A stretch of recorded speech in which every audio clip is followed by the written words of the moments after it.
Uh, ya, selamat malam, Bang Reza. Halo, halo, Selamat malam, Dok.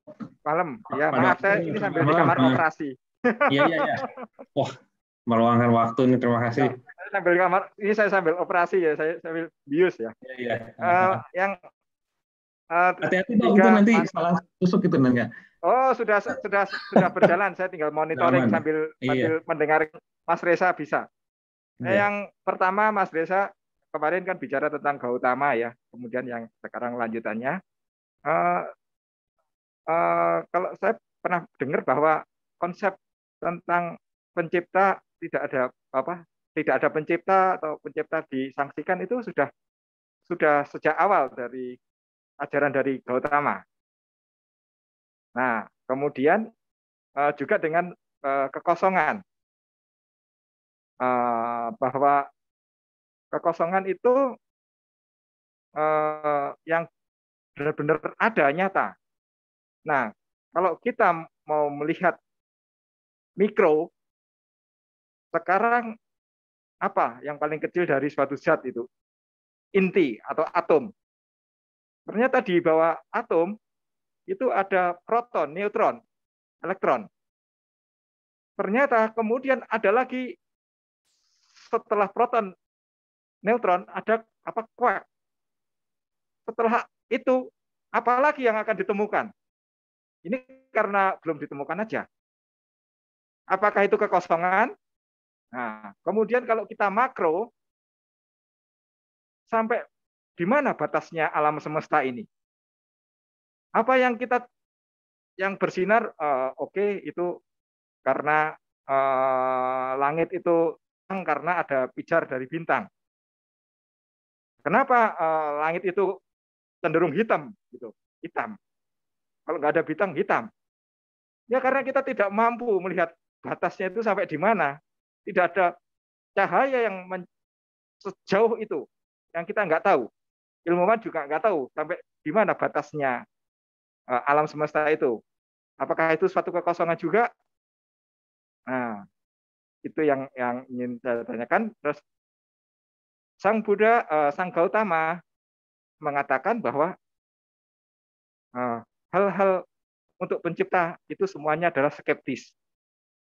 Jadi beliau mengajarkan kepada muridnya, ingat saya, oke, kalau kamu ingin jadi orang yang baik, orang suci, itu gak usah kamu pelajari. Itu bikin kamu pusing. Itu tidak menambah kamu menjadi orang suci. Kamu jadi orang suci, kamu nggak perlu tahu pencipta, nggak apa-apa, kasarannya begitu. Karena itu beliau Sang Gautama menyatakan bahwa saya pernah bertanya sama seorang Bante senior, kenapa bisa begitu Bante? Beliau menjawab, karena orang-orang spiritual itu memang mereka menjelajahi semua alam.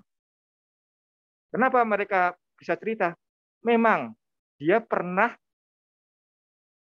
mencapai alam itu, alam-alam surgawi, alam-alam surga di Buddha yang sampai level 27. Beliau mengatakan, setelah level 27 itu, Sang Gautama menyatakan, saya tidak bisa melihat lagi. Saya tidak tahu. Dan itu bagi muridnya, kamu tidak perlu mengetahuinya untuk menjadi suci. Nah, beliau mengatakan, apa yang saya ajarkan ini, kalau murid-muridnya belajar, itu semua bisa mencapai. Jadi semua orang sebenarnya bisa mencapai seperti Gautama, asalkan mau belajar. Karena yang dia katakan itu sesuatu hal yang bisa dicapai oleh manusia, bukan omong kosong. Itu menurut Gautama. Mungkin seperti Yesus Kristus, jadilah seperti aku. Kamu juga bisa seperti Yesus, mirip-mirip. Mungkin itu, Mas Reza, mohon pendapatnya. Terima kasih, Bang Reza. Baik, silakan, Terima Bung kasih. Reza. Terima kasih, Dok, atas pertanyaannya yang sangat bagus dan meluangkan waktu walaupun lagi operasi. Saya izin mengosongkan perut dulu ya, mau kencing 1 menit karena temanya kekosongan. Bentar ya.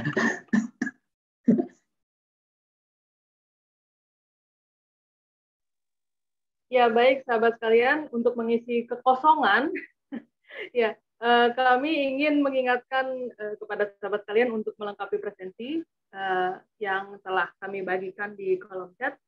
Ini kami bagikan ulang.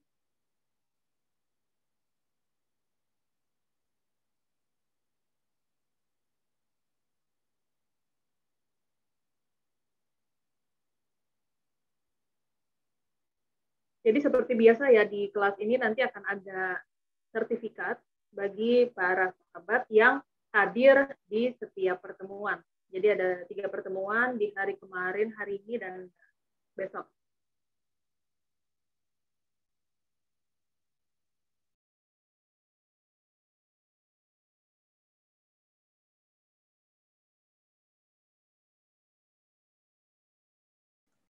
Ya, terima kasih.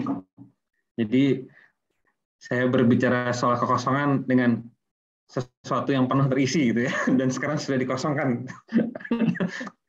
Terima kasih dok, ini pertanyaan yang sangat bagus sekali ya, mungkin bisa saya elaborasi juga ya, saya tambahin. Jadi gini, memang benar sekali ya, saya tuh kagum sama Gautama Siddhartha ya, sang Buddha ya, kita nyebutnya Buddha, tapi kata itu kadang-kadang terlalu didewakan ya, tapi kita Gautama itu dia itu merumuskan teori untuk macam-macam orang gitu ya. Dan dia menjawab juga sesuai dengan kapasitas penanyanya gitu ya. Jadi dia sangat peka gitu loh pada perubahan audiens gitu ya, perubahan pendengar gitu. Makanya ketika ada orang nanya, siapakah yang menciptakan segala ini? Apakah Tuhan ada? Dia tahu orang ini kalau dikasih teori yang tinggi-tinggi nanti malah terdistraksi ya, teralihkan. Mendingan diam aja deh. Kamu latihan aja, ini nggak penting gitu. Kita bisa kok menjadi orang tercerahkan tanpa harus paham filsafat kekosongan Nagarjuna, bisa banget. Jadi dia memang memberikan jawaban itu cerdas gitu loh. Dia lihat audiensnya, dia lihat siapa yang nanya. Begitu pula soal Gautama juga pernah mengajarkan konsep kekosongan, tidak dengan cara Nagarjuna ya. Nagarjuna kan filsafat ya. Dengan cara yang sangat sederhana, dia duduk, dia diem, dia senyum, dia ngangkat bunga gitu ya. Untuk menjelaskan kekosongan dari segala sesuatu tadi ya. Apa istilahnya? Ajaran tanpa kata. Wordless teaching, ajaran tanpa kata. Tapi kan sekali lagi ya, tergantung audiensnya. Kalau audiensnya sudah peka, sudah paham, itu bisa nangkap. Tapi kan banyak kan murid-murid Gautama itu kan macam-macam ya. Ada yang kriminal, ada yang tukang nyolong, ada yang kabur dari keluarga. Jadi muridnya tuh bukan orang-orang dalam tanda kutip orang-orang baik. Muridnya tuh macam-macam. Dan ketika mereka harus menjadi muridnya itu kadang-kadang masih bikin ulah gitu loh. Ada yang berantem lah, ada yang masih mabok. Jadi Gautama memang ajarannya banyak sekali karena dia mengajar untuk macam-macam tipe orang. Berbeda dengan Nagarjuna. Nagarjuna jelas, saya filsuf dan saya berbicara dengan para filsuf. Makanya bahasanya menjadi sangat teknis, sangat akademis, sangat filosofis. Jadi dia memang teman bicaranya adalah para filsuf yang kurang lebih sudah selevel gitu loh. Para mahasida ya. Orang-orang yang tidak hanya tercerahkan secara intelektual, tapi batinnya tercerahkan dan punya kekuatan-kekuatan supranatural tertentu yang lahir dari pemahamannya. Dia ngomong di level itu.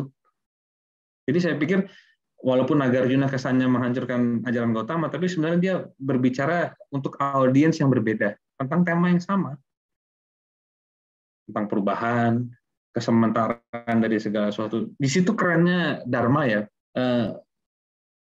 Semua orang dapat kesempatan untuk belajar sesuai dengan kapasitasnya masing-masing. Gitu. Mungkin kalau Gautama sekarang masih hidup, ketemu Pak Dokter ini, dia kan bicara soal medis dengan bahasa anatomi mungkin gitu ya, untuk menjelaskan kesementaraan gitu ya. Karena dia lihat, oh ini saya bicara dengan seorang dokter gitu ya, maka bahasanya harus begini. Memang harus ada kepekaan semacamnya, itu memang lahir dari kebijaksanaan. Itu satu. Jadi memang benar ya, harus seperti saya bilang tadi di akhir kelas kan, ajaran Nagarjuna itu sebenarnya tidak untuk semua orang. Banyak orang yang belum siap, entah mereka bingung, bosen, atau malah salah paham dan jadi marah gitu, atau jadi nihilis. Wah, segala sesuatu kan kosong. Ngapain saya kerja? Nah, kan? Ngapain saya bayar listrik? Listrik kan kosong, tagihan kan kosong. Nah, jadi orang-orang yang nangkepnya begitu ya memang kapasitasnya belum siap. Jadi ajaran tentang emptiness ini memang harus hati-hati gitu.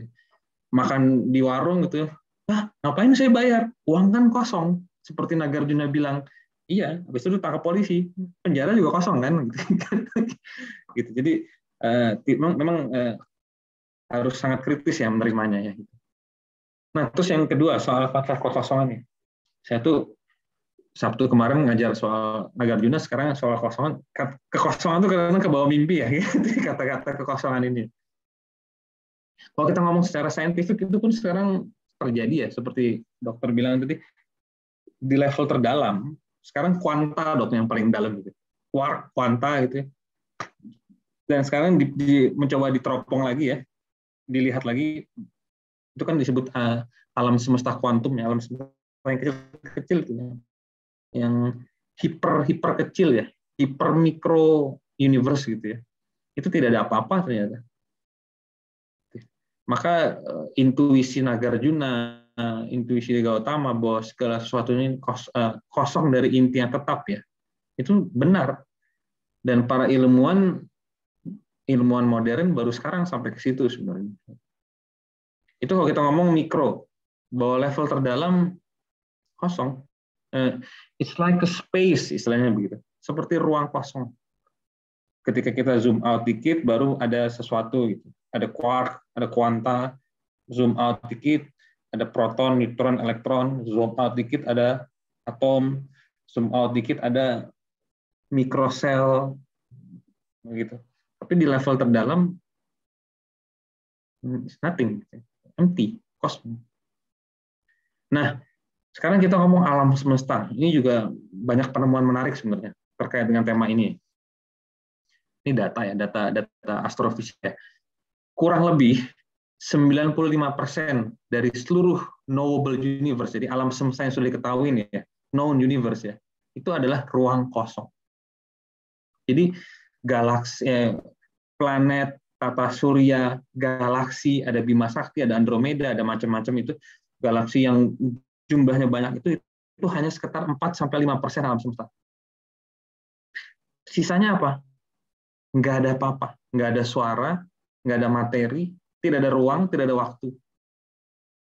Nah, para ilmuwan menyebutnya sebagai dark matter, materi gelap. Kenapa disebut gelap?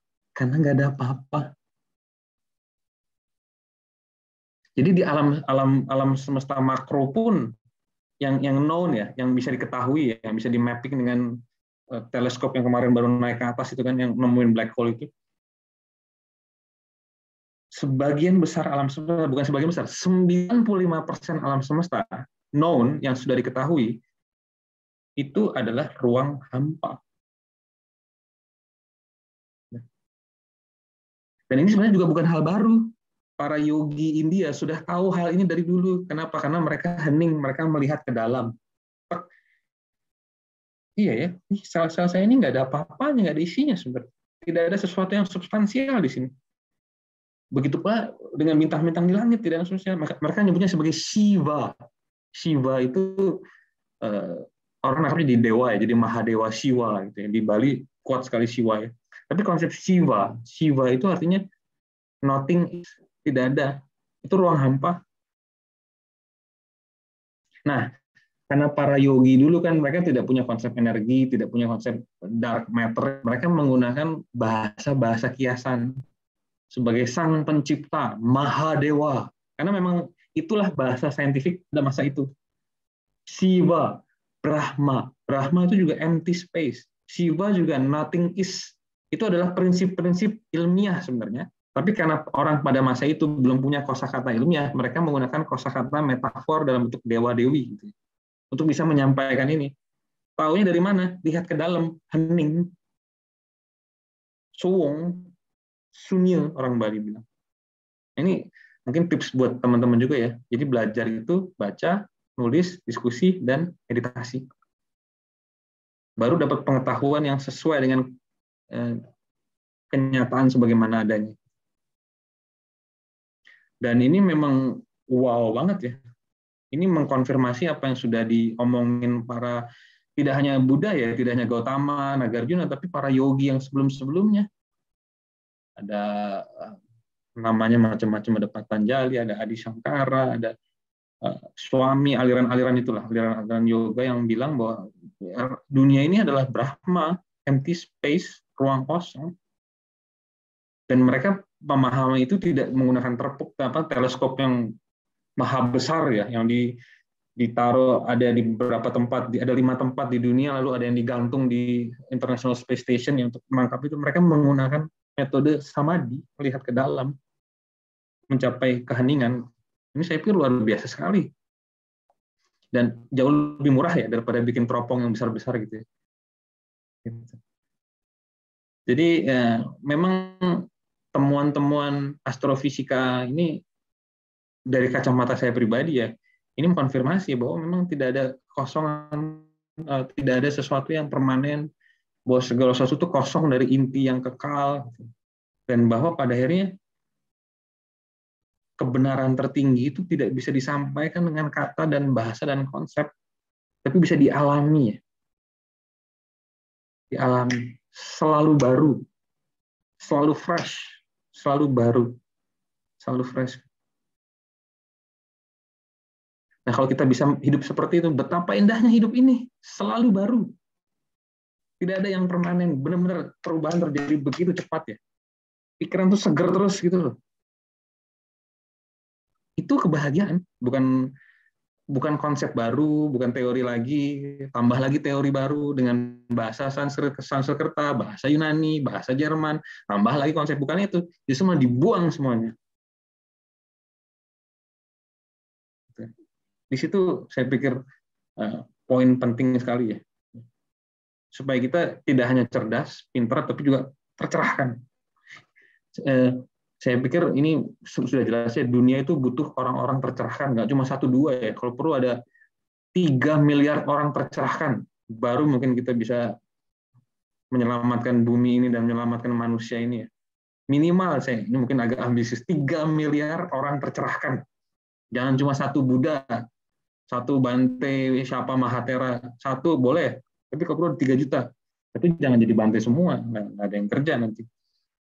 Nah, orang-orang tercerahkan ini ada yang jadi dokter, ada yang jadi dosen, ada yang jadi guru, ada yang jadi manajer, ada yang jadi akuntan, ada yang jadi menteri, dan orang-orang tercerahkan ini tersebar di berbagai profesi. Ada yang jadi tukang bangunan, ada yang jadi arsitek, ada yang jadi insinyur, tapi semuanya tercerahkan. Baru dunia ini bisa diselamatkan. Dari perang nuklir, perang dunia ketiga, perubahan iklim, pandemi yang nanti akan ada lagi pasti kalau kita tidak berubah gaya hidup ya gitu. Kalau kata Thich Nhat Hanh tuh one Buddha is not enough. 1 Buddha itu tidak cukup. Karena Buddha itu memang bukan bukan sosok ya. Dia adalah kesadaran yang sudah bangun. Orang-orang yang sudah bangun. Orang-orang yang sudah bangun dari kesalahan berpikir, dari kebodohan, itu adalah Buddha. Dan memang benar kata dokter tadi, kita semua bisa menjadi Buddha. Asal kita mau belajar dan berlatih. Nanti besok akan dibantai lagi sama Bodhidharma gitu. Buat apa belajar? Buat apa latihan? Tidak ada yang layak dipelajari dan tidak ada layak dilatih gitu. Itu lebih gila lagi sih daripada Nagarjuna. Bayangin Nagarjuna udah kayak gitu ya. Gimana Bodhidharma besok ya? Ya. Nantikan setelah episode berikutnya gitu kan istilahnya gitu. Jadi sekali lagi Buddha itu bukan sesuatu yang gaib, suci, bukan. Itu kesadaran bahwa kita orang-orang yang sudah bangun dari kebodohan, dari kesalahan cara berpikir, dari pandangan salah, dari wrong views, dari kebodohan. Itu yang disebut Buddha. Dan kita tidak butuh, kita butuh 3 miliar Buddha, 3 miliar orang-orang tercerahkan untuk bisa mengubah dunia. Oke, kira-kira itu dari saya, dokter. Terima kasih pertanyaannya. Terima kasih, dan ini kalau menurut saya pribadi ini suatu kesadaran ya. Jadi pelajaran kita ini tuh suatu kesadaran yang berusaha disentuh nih oleh pengajar yang Bung Reza begitu. Dan kalau saya boleh bertanya mungkin, kan bagi saya yang hampir setiap hari begitu saya bergelut di dunia jurnalistik, di mana saya kan menyampaikan berita gitu ya setiap hari, dan berita itu kan ada istilahnya yang namanya real time atau berita semasa. Nah, di mana berita yang kita saksikan sendiri itu kan dijadikan tulisan gitu kan. Nah, itulah produk jurnalistik, itu produk jurnalisme. Tapi kalau melihat tadi bahwa ternyata kebenaran itu kan tidak ada gitu. Melihat dari kekosongan sebenarnya yang benar itu tidak ada. Nah, ini gimana dong, berita kosong dong.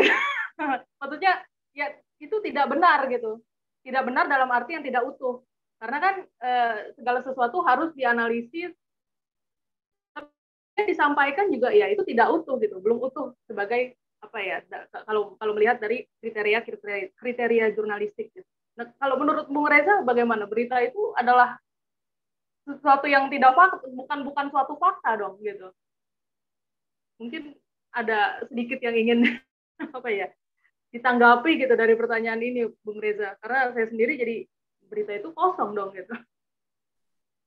Ya itu sih dari saya. Nah, terima kasih Minci. Moderator ingin bertanya akhirnya gitu ya.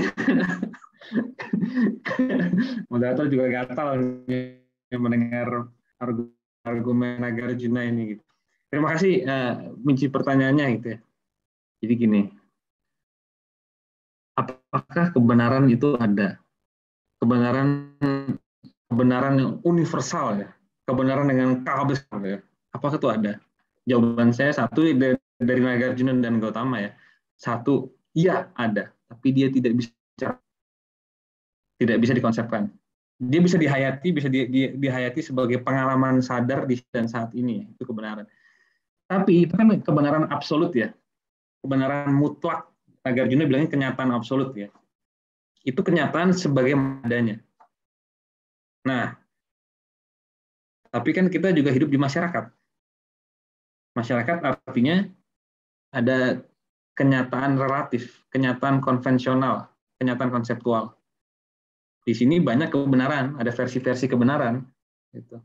Dan para master ini kan juga memberi ruang ya bahwa kebenaran relatif itu ada tempat, ada nilainya, gitu ya. Jadi jangan diabaikan juga, gitu ya. Sebagai seorang jurnalis, kebenaran setiap harinya, ini relatif gitu. Dia sifatnya. Memang begitu, sana itu bukan yang salah, memang begitu. Jadi kerjakan dengan sebaik mungkin, laporkan, beritakan atau analisis lah kebenaran-kebenaran relatif setiap saat ya, dan lakukan dengan seprofesional mungkin, karena itu tadi memberi ruang kebenaran yang sifatnya konvensional ya, kesepakatan sosial. Kayak misalnya saya tahu saya bukan Reza gitu ya. Saya tahu betul bahwa saya bukan Reza. Tapi kalau dipanggil moderator, Mas Reza, saya iya. Karena saya tahu ya kita berada di dunia sosial dengan berbagai macam kesepakatan. Nanti kalau suatu saat saya sudah 1000% tercerahkan, itu saya gini aja. Bingung lagi kan, nanti panitia gimana nih seminar kok diem aja Mas Reza, inilah kebenaran tertinggi. Nanti pada protes kan pesertanya, kembalikan uang saya, gitu kan, terjadi demonstrasi terhadap boykot, gitu-gitulah, kayak lagi boykot itu kemarin gitu. Enggak lagi. Jadi sekali lagi kita hidup di dunia konsep, ada kesepakatan sosial ya, diberi tempat aja. Kalau bahasanya siapa? Para Zen Master ya, dimainkan saja. Bermainlah dengan sungguh-sungguh ya, kayak kita kan itu suka bahas. Saya bersungguh-sungguh tuh. Saya tahu itu permainan, tapi saya bersungguh-sungguh. Jadi bermainlah dengan bersungguh. Kayak kita main catur, kita kan tahu itu semua permainan ya. Tapi kan berpikir geraknya kemana. Kita nonton SEA Games, nonton pertandingan bulu tangkis gitu kan. Kita tahu itu sebuah game, tapi nontonnya sampai wah gitu kan. Seolah-olah itu ini banget, tapi game. Begitu pun ini semua main-main doang kok. Ada yang main-main jadi dokter, ada yang main-main jadi dosen, ada yang main-main jadi jurnalis. Mainin secara sungguh-sungguh aja. Nanti kalau udah waktunya habis ya dilepas, ya. Selesai mainin. Time out atau udah. Nah, mungkin saran praktis aja untuk para jurnalis ya dari kacamata filsafat kekosongan ini adalah jangan diberitakan dari satu sudut pandang ya, beritakan dari beberapa sudut pandang gitu.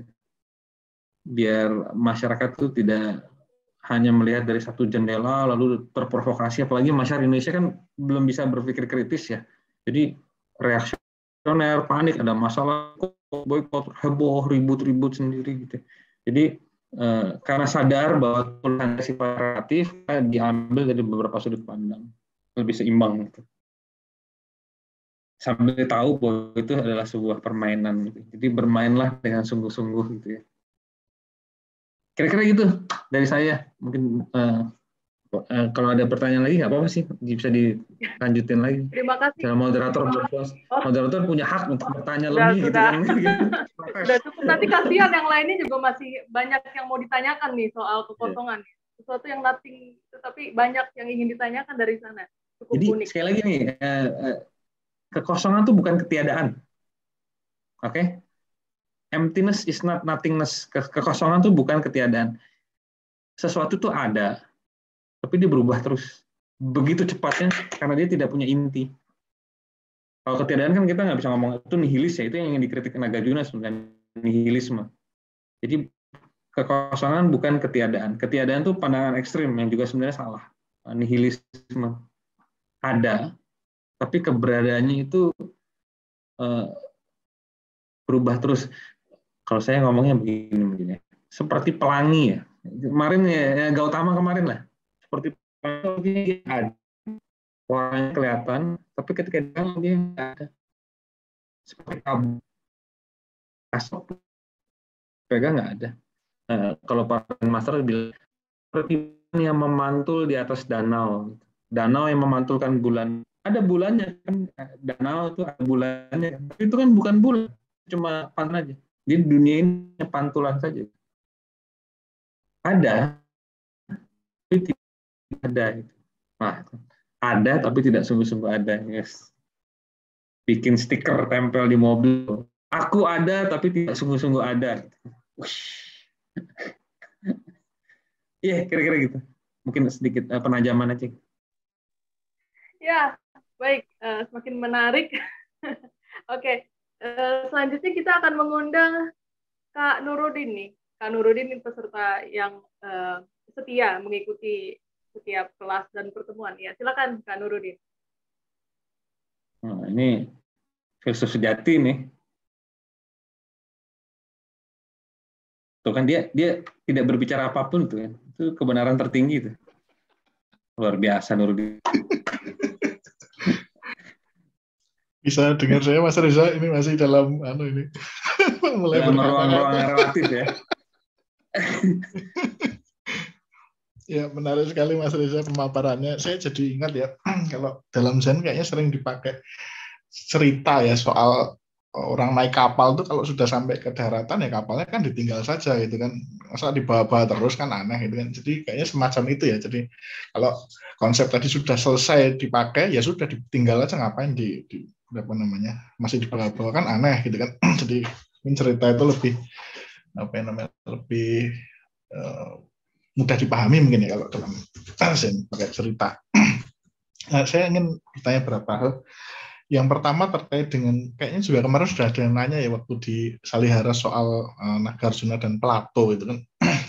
Saya jadi berpikir ya kalau Plato itu kan juga memandang bahwa dunia ini kan dicirikan dengan change ya. Bahkan dia nggak merasa reliable ya. Dan mungkin itu ditambahkan dengan neoplatonisme yang mengatakan ya tapi ada sih yang apa namanya yang the one gitu kan, yang unity begitu. Saya berpikir apakah sebenarnya kalau tadi kan dikatakan model tradisi Asia tadi berdasarkan meditasi dan lain-lain. Sementara kalau Yunani kan mungkin lebih pada diskursus dan berpikir. Terus apakah sebenarnya yang mereka katakan itu juga sama juga ya? Karena ada kesatuan, tapi kalau di dalam ini dunia yang sekarang ini itu sebenarnya dicirikan dengan change ya, nggak lah, kita nggak bisa mengatakan ini sebagai apa seperti itu ya. Itu yang pertama. Yang kedua tadi terkait dengan Nagarjuna kan Mahayana ya, penting juga untuk menyelamatkan yang lain begitu kan. Di situ saya jadi berpikir tadi bahwa kata-kata walaupun sudah tercerahkan kata-kata dan memori segala itu menjadi penting kan, karena bahkan sebenarnya kalau dalam Theravada yang awal pun ketika Siddhartha mencoba mengatakan pada orang lain kan dia juga harus pakai milih juga. Oh ini orang subjek yang ini harus saya pakai kata-kata yang ini. Jadi bahkan kata-kata itu menjadi penting. Jadi apakah sebenarnya yang dimaksud jalan tengah itu ya dia satu sisi dia harus menguasai kata-kata itu, tapi pada satu sisi dia dia memahami kekosongan itu.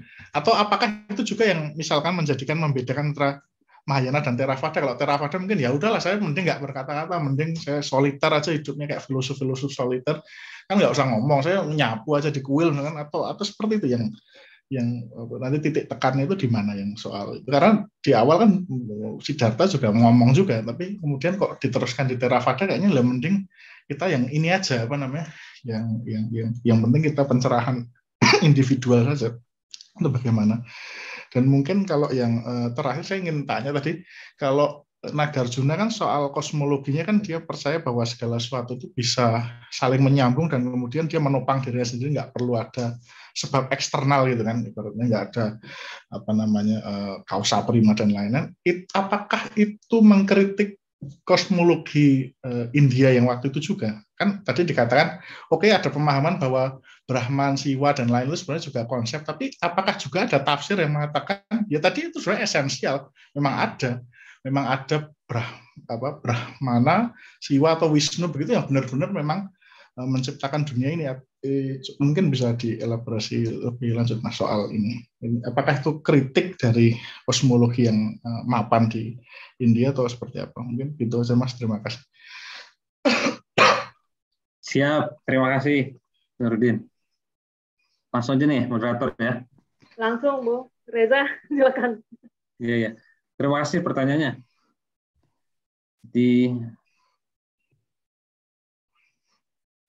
Saya sepakat ya soal Zen ya. Makanya saya selalu bilang Zen itu istri pertama saya ya. Karena apa yang disampaikan dengan sangat filosofis oleh Nagarjuna, apa yang disampaikan dengan sangat sistematis oleh Gautama, oleh para master Zen itu jadi cerita. Atau jadi teriakan, huh! Atau jadi tepokan tangan, atau saling memukul gitu. Jadi itu yang saya, makanya bulan depan nih, karena tadi ada iklan juga gitu ya, bulan depan saya akan juga ngomong soal Zen spesifik 3 pertemuan, 3 sama Lembaga Studi Agama Filsafat sama kelompok kajian pemikir Islam Indonesia gitu. Itu murni Zen ya, saya nggak ada Nagarjuna, nggak ada Gautama. Jadi apa yang secara filosofis dan rumit dan sangat sistematis ya disampaikan oleh Nagarjuna, disampaikan dengan cerita, dengan jari, dengan teriakan, huh! Nah, oke, jadi itu tanggapan saya. Jadi saya setuju ya. Kata konsep digunakan, kalau sudah kelar dibuang. Makanya di buku Zen saya itu di bagian akhir saya tulis, baca buku ini, kalau dapat dibuang bukunya gitu ya, atau kasih ke teman. Jangan dibaca lagi, akhirnya jadi racun gitu ya.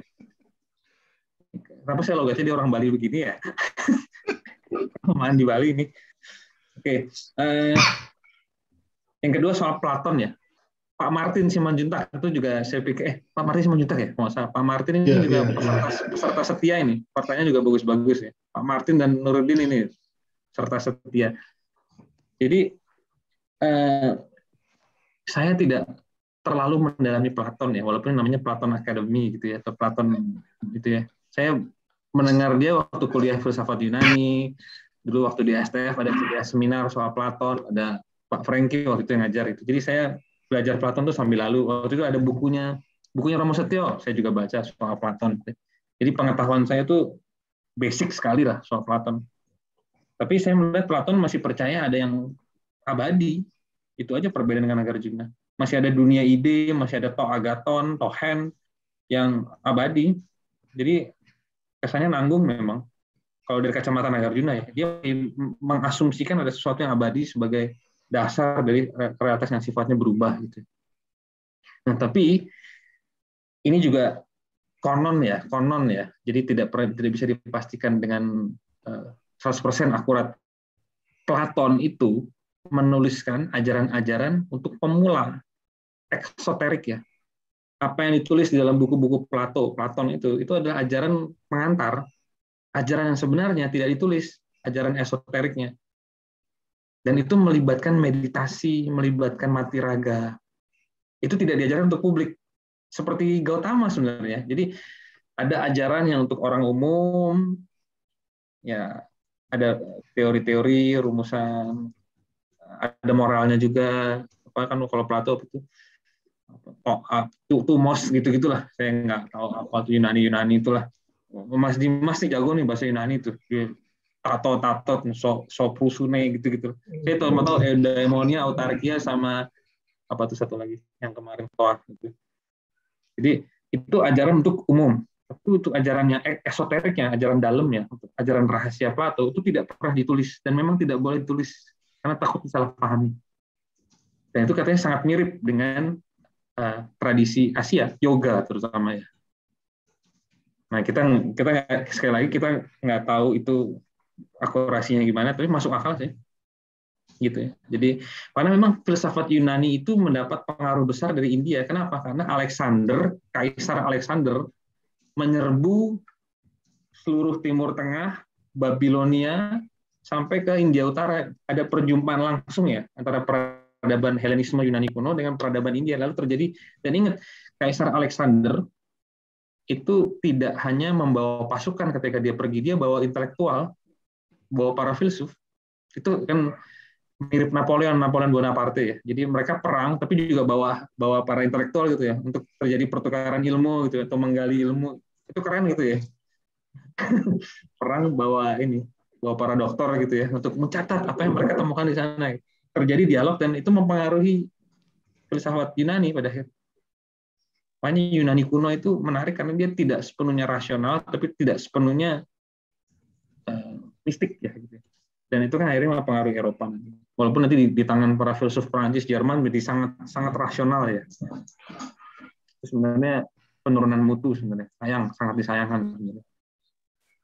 Makanya Renaissance itu kan kembali ke masa Yunani kan, Renaissance kembali ke peradaban Yunani. Oke, jadi tadi saya catat beberapa yang apakah filsafat masih berguna lalu setelah kita belajar Nagarjuna? Konsep, teori, bahasa. Tadi kan Ibu moderator tercinta juga, gimana kalau kata itu kosong? Saya jurnalis, saya hidup dengan kata-kata. Kalau itu kosong dan itu adalah ilusi, berarti seluruh hidup saya adalah ilusi. Ya memang seluruh hidup kita adalah ilusi. Itu emang benar. Ilusi itu artinya ada tapi tidak ada tapi tidak ada tapi tidak ada. Nah, kalau dari kacamata Nagarjuna ya, tradisi Mahayana ya, pertanyaan lalu menjadi dasar, apa motivasimu menggunakan kata-kata? Apa motivasimu untuk berfilsafat, berteori, berkonsep? Ini motivasinya apa? Kalau motivasinya untuk mencerahkan semua makhluk, menyebar ilmu, lakukan, nggak usah pusing, kerjakan aja. Gunakan kata-kata untuk melampaui kata-kata. Gunakan konsep untuk melampaui konsep. Tapi kalau motivasimu untuk nampang, lihat dong, gue bisa filsafat Jerman nih, Gedankenlosigkeit, absolut guys, itu Soprusune, autarkia jago untuk nampang ya, diem aja sebaiknya gitu, nggak usah banyak bacot gitu istilahnya gitu. Karena motivasinya bukan untuk mencerahkan, tapi untuk pamer gitu. Jadi lebih ke niat dasarnya, niat awalnya. Makanya saya jadi ingat Kant kan bilang satu-satunya yang murni baik adalah kehendak baik ya, karena itu yang paling murni. Tindakan bisa salah, bisa benar gitu ya, tapi kehendak baik itu murni. Dan ini yang disebut upaya ya, skillful means ya kalau dalam tradisi Dharma ya. Skillful means artinya saya menggunakan berbagai cara untuk menyampaikan pesan-pesan pencerahan.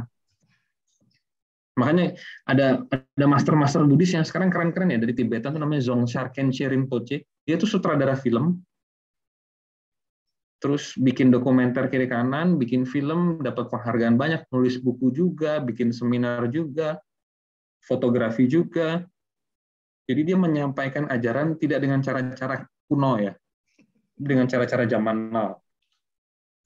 Nanti mungkin suatu saat juga masuk TikTok mungkin, masuk ke Instagram, bikin reels yang keren-keren itu ya dengan musik zaman now untuk menyampaikan segala sesuatu itu mentara gitu kan.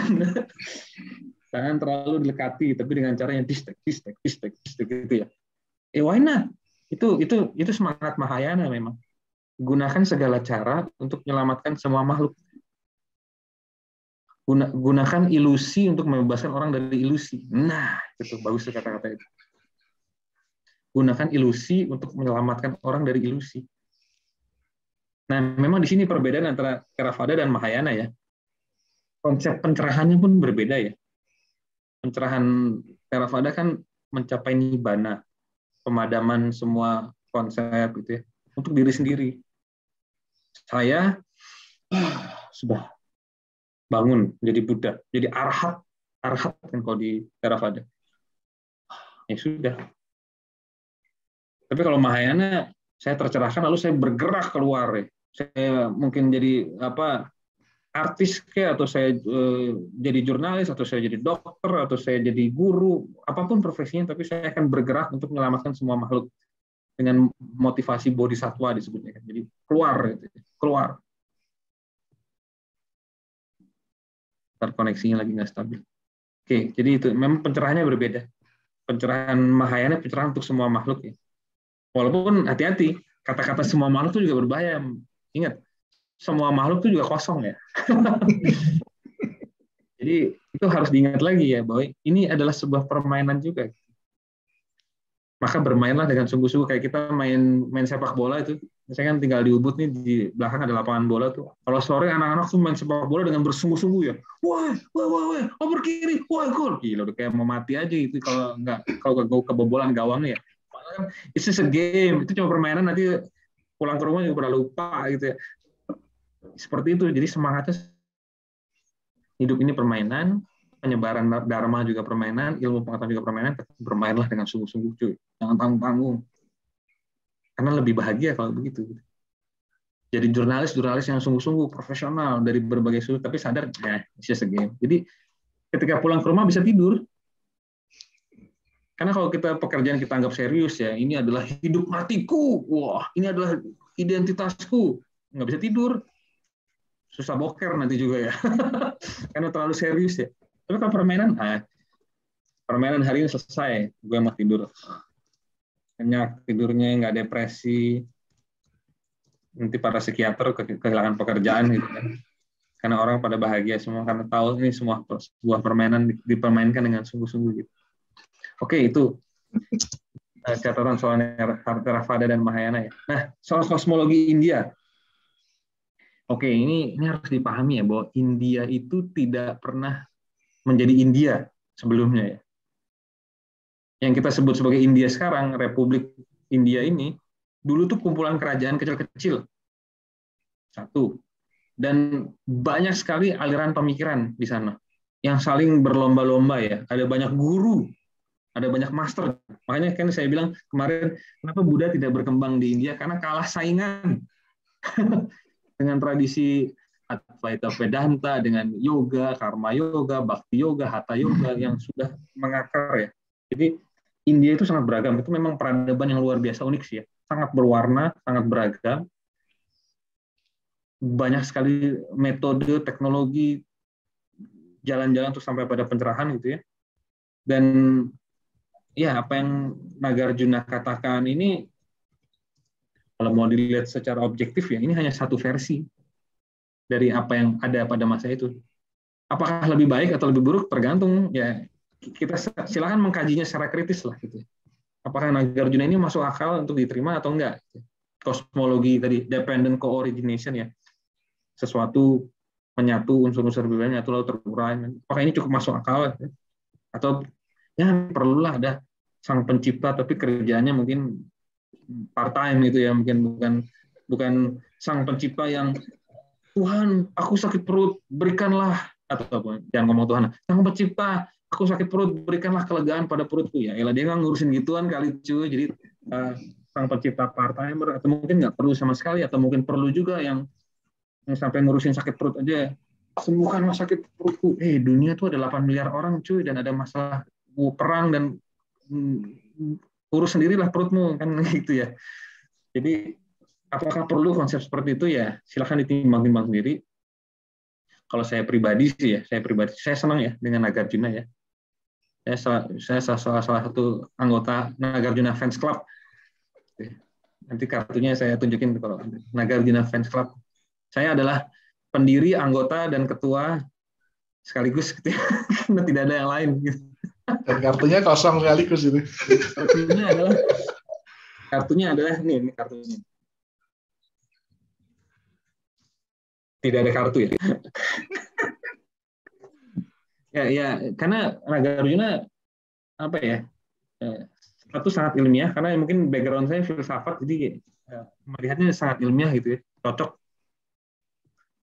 Dan tidak berlebihan juga dengan kehadiran kausa prima atau sang pencipta itu. Kadang lalu apakah kausa prima ini perlu disembah? Kan jadi muncul nanti kebutuhan untuk menyembah kausa prima. Namanya bisa diganti lah, kausa primanya menjadi apa gitu.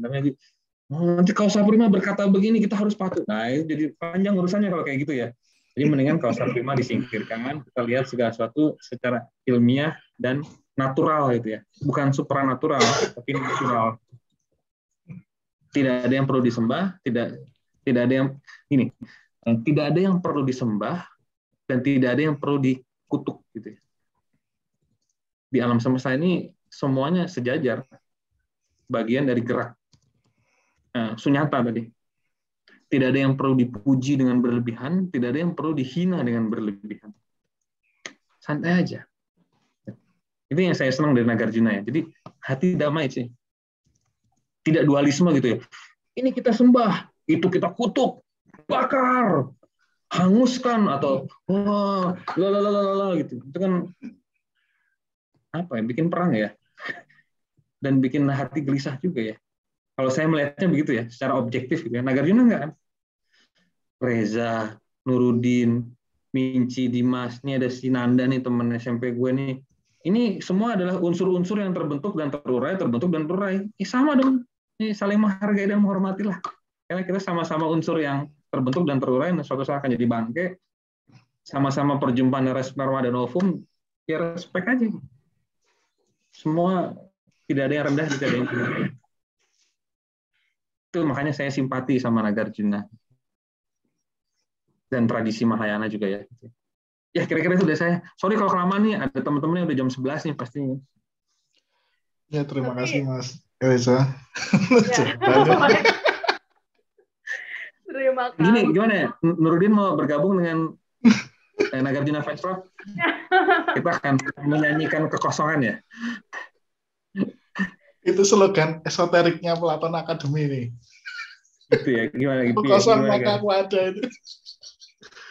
Merayakan aku kosong maka aku ada. Tapi itu benar tuh. Karena suatu kosong, kan kekosongan adalah kesatuan kan, Nagarjuna. Aku kosong maka aku ada. Oke. Ya, baik. Rasanya tuh kelas ini semakin menarik ya, padahal sudah menunjukkan pukul 9 dan sudah melewati 2 jam sesuai kesepakatan yang kami sampaikan di awal. Begitu. Nurudin sebenarnya, dia yang membuat kelas ini bergairah. Dia kelas ini dan semua kelas lainnya kan. Nanti akan ada sambungan ya. Jadi level kedua dari Platon Academy adalah Nagarjuna Fans Club. Oke, ya selanjutnya mungkin kami persilakan Bung Reza, mohon maaf kan tadi sesuai kesepakatan 2 jam, tapi ternyata ada satu penanya terakhir yang dari tadi sudah raise hand. Mungkin boleh Kami perkenankan untuk bertanya ya, Bung Reza. Oke, baik. Boleh, tapi fee-nya ditambah itu karena ini extra time ya. Oh, ya. Baik, silakan. Bercanda. Oh. Saya bilang silakan ke Adimas gitu maksudnya. Okay. Ya. Saya terima pound sterling ya, tolong bilang Dimas. Karena asal jangan kosong ya, asal jangan kosong. Kekosongan adalah isi kan? Ya, oke, sorry, ini makin malam makin korslet nih. Oke, baik, silakan Pak Joni. Oke, terima kasih. Saya sebenarnya agak ragu mau bertanya, tapi mudah-mudahan pertanyaannya cukup relevan. Ya, tadi saya tertarik dengan konsepnya kekosongan dan yang kemarin tadi dibicarakan tentang orang selalu berubah setiap saat. Lalu konsep yang meruntuhkan konsep kausalitas, gitu ya. Nah, saya akan mengkaitkannya dengan artificial intelligence yang sekarang sering kita gunakan, gitu. Nah, bisa 2 jam lagi nih Pak. Kira-kira bagaimana Nagarjuna bisa menjelaskan lah dari sisi itu, karena kan kita tahu juga akurasi artificial intelligence itu AI itu kan cukup tinggi. Mungkin itu aja sih dari saya. Terima kasih. Ya. Terima kasih Pak Joni pertanyaannya. Jawabannya bisa bergabung dengan diskusi di komunitas Salihara tentang dunia digital. Biaya 400.000 untuk 4 pertemuan kan? Karena itu salah satu yang dibicarakan juga ya. Salah satu kehebatan dunia digital kan menghasilkan kecerdasan buatan artificial intelligence. Nah, mungkin udah bisa nebak ya kira-kira Nagarjuna akan ngomong apa ya soal kecerdasan buatan. Nurudin mungkin bisa bantu gitu sebagai anggota kedua dari Nagarjuna Fans Club. Udah bisa nebak kira-kira ya. Buat Nagarjuna it's all the same. Semua sama. Itu adalah unsur-unsur yang terbentuk dan terurai. Dependent co-origination, tidak ada unsur inti yang tetap. Bahkan saya ingat tuh kemarin tuh di Salihara dia nanya, apakah cloud itu abadi, Mas? Kan cloud itu kan menyimpan banyak memori kan, server yang ya gimana abadi yang dibom aja hilang semua gitu. Nanti kalau perang nuklir nih misal terjadi ya antara Rusia dan Amerika, hancur semua ini server kita mati. Dan nanti kita akan main layangan lagi dan main di got cari ikan kayak zaman tahun 80-an ya. Kalau misalnya jadi perang nuklir. Jadi ya segala hal yang muncul ya, compounded fenomena ya, compounded fenomena, hal-hal yang muncul itu dari unsur-unsur yang berbeda, menetap sementara dan nanti terurai. Baik itu dunia digital, multiverse, metaverse, parallel universe, artificial intelligence, Reza, Nurudin lagi gitu ya. Bu Moderator, Pak Joni dengan segala hormat, Dr. Rogatus dengan segala hormat, kita ini unsur-unsur yang menyatu dan nanti akan terurai, nanti menyatu lagi. Tidak ada perbedaan di mata Nagarjuna ya. Makanya tidak ada yang suci dan tidak ada yang tidak suci. Tidak ada yang perlu disembah dan tidak ada yang perlu dikutuk. Ini semua compounded fenomena yang dibentuk dari unsur-unsur yang berbeda gitu ya. Sebenarnya bisa di breakdown terus ya. Misalnya tadi ya, kayak tadi saya ngasih contoh kan Reza tuh unsur pertamanya adalah sperma dan ovum orang tua saya. Tapi sperma ini kan dibentuk dari unsur-unsur lain juga. Dari makanan yang bapak saya makan. Misal bapak saya itu doyan makan sate kambing gitu ya. Maka di dalam sperma ada kambing gitu. Di dalam kambing ada apa? Jadi bisa di breakdown terus ya. Sampai unlimited without beginning ya, tanpa awal ya. Dan itu kan bukankah itu kosmologi yang elegan ya gitu ya. Jadi sekali lagi ya, tidak ada yang perlu disembah, tidak ada yang perlu dikutuk. Tidak ada yang perlu dihina, tidak ada yang perlu disucikan. Semua as it is apa adanya, equal. Nah, hati tenang kan gitu ya. Nah, ya ini pencerahannya. Salah satu ciri orang tercerahkan adalah dia tidak menyembah siapapun dan tidak memuja dan tidak membenci siapapun ya. Nah, istilah gini. tidak menyembah siapapun dan tidak memandang rendah siapapun atau apapun. Di mata dia semut sama berharganya dengan Pak Jokowi di mata orang tercerahkan ya. Karena sama-sama makhluk hidup, dengan segala hormat pada Pak Jokowi ya, kerjaannya banyak pasti ya, beban mental tinggi dibanding dengan semut mungkin berbeda. Tapi itu di mata kita yang masih ada bias tadi ya, masih mengkotak-kotakan, oh Pak Jokowi lebih tinggi, makanya harus gini. Tapi di mata orang yang tercerahkan, Pak Jokowi dan semut sama-sama berharganya. Kenapa? Sama-sama compounded fenomena, sesuatu yang muncul lalu hilang, muncul hilang. Makanya kembali ke Zen ya, karena itu istri pertama. Master Zen yang tercerahkan itu kalau jalan tuh bawa tongkat, dok, untuk ngusir semut biar nggak injek, sampai sebegitunya gitu loh, dok, biar kan semut dengar getaran dia pergi, supaya dia nggak nginjek ini, karena satu semut itu sama berharga dengan dirinya dengan para dewa gitu ya, sampai sebegitu tercerahkannya gitu ya. Ya makanya kan sesuatu yang di Zen dijelaskan dengan sangat sederhana, Nagarjuna membuatnya begitu filsafat. Karena Nagarjuna seorang filsuf ya, dia berbicara dengan para filsuf sebenarnya. Itu kira-kira Pak Joni. Terima kasih pertanyaannya. Baik, terima kasih. Tapi kan kalau saya melihatnya, kalau ada yang terkumpul kemudian teruraikan, ada yang unsur yang terkumpul kemudian teruraikan. Terus bagaimana dengan istilah apa ya? Kematian, mempersiapkan kematian. Hidup ini adalah mempersiapkan kematian. Gitu. Berarti kan istilahnya ada yang sesuatu yang tinggalkan gitu. Tapi kan nanti bahasnya panjang lagi. Ya, kalau di kacamata Nagarjuna tidak ada yang mati. Konsep kehidupan mempersiapkan kematian itu adalah konsep bodoh menurut Nagarjuna ya, ignorant.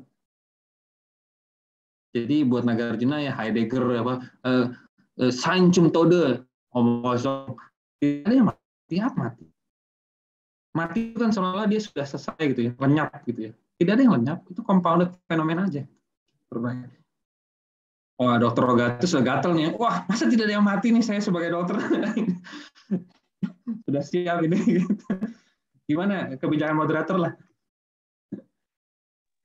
Iya.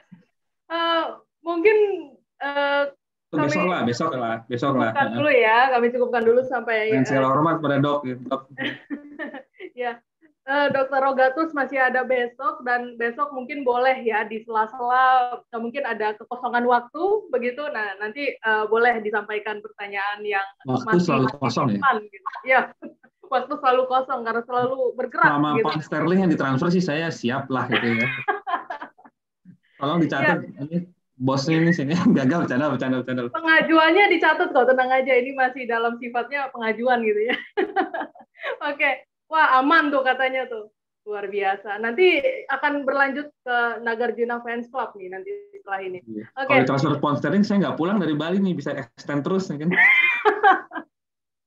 Liburannya berlanjut ya.